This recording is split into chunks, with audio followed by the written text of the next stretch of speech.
अस्सलाम वालेकुम दोस्तों, आज की वीडियो में हम बात करने वाले हैं एक ऐसी वापसी के बारे में जिसने पूरे कुरेलुश फैंस को हिला कर रख दिया है, और वो है सोफिया की मुमकिना एंट्री कुलुश और हान में। क्या वो वाकई वापस आ रही है?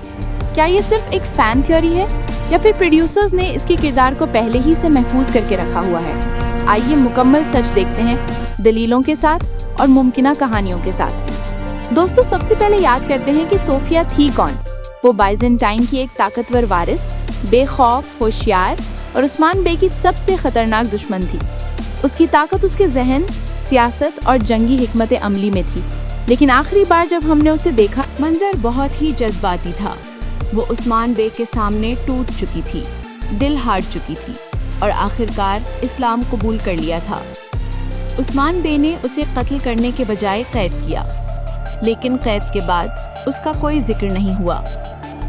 ऐसा खामोश किरदार जो मारा भी नहीं गया और गायब भी रहा, यह हमेशा वापसी के लिए छोड़ा जाता है।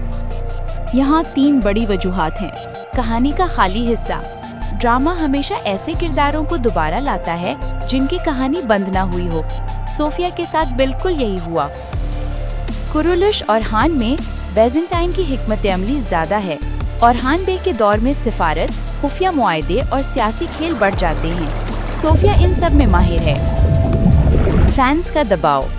जब अवाम बार बार किसी किरदार की वापसी चाहे तो प्रोड्यूसर्स उसे जरूर वापस लाते हैं, कम से कम कैमियो में। अब आते हैं असल सस्पेंस पर। अगर वो एंट्री ले तो कैसे ले सकती है?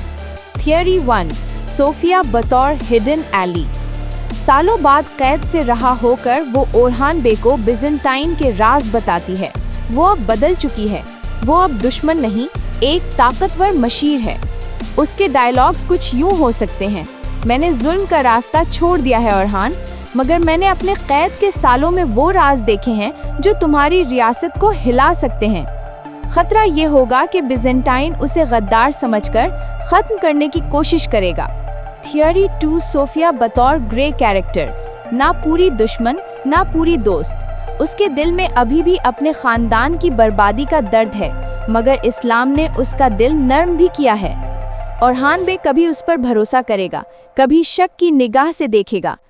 ये किरदार ड्रामे में सबसे बड़ा ट्विस्ट ला सकता है। थियरी 3, सोफिया के पास एक बिग सीक्रेट हो।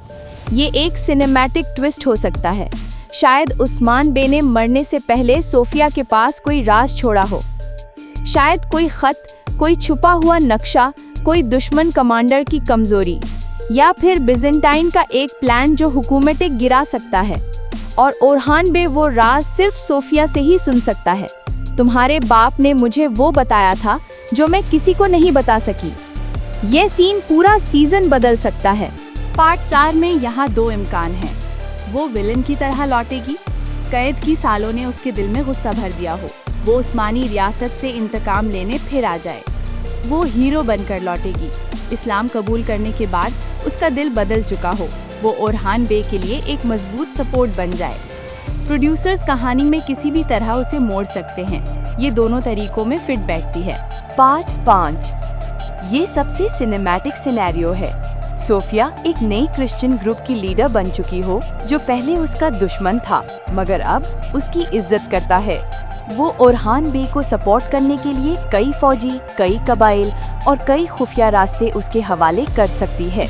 मैं दुश्मन थी, मगर आज मैं उस रियासत के लिए लड़ूंगी जिसने मुझे दूसरा मौका दिया। ये सीजन का सबसे बड़ा लम्हा होगा।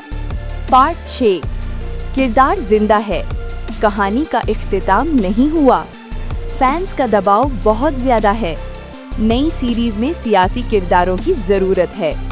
इन सब इशारों से लगता है कि सोफिया की वापसी ना सिर्फ मुमकिन बल्कि बहुत स्ट्रॉन्ग चांस रखती है।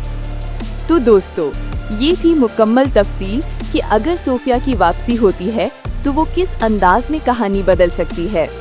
अब आप बताएं, आप किस तरह की वापसी देखना चाहते हैं?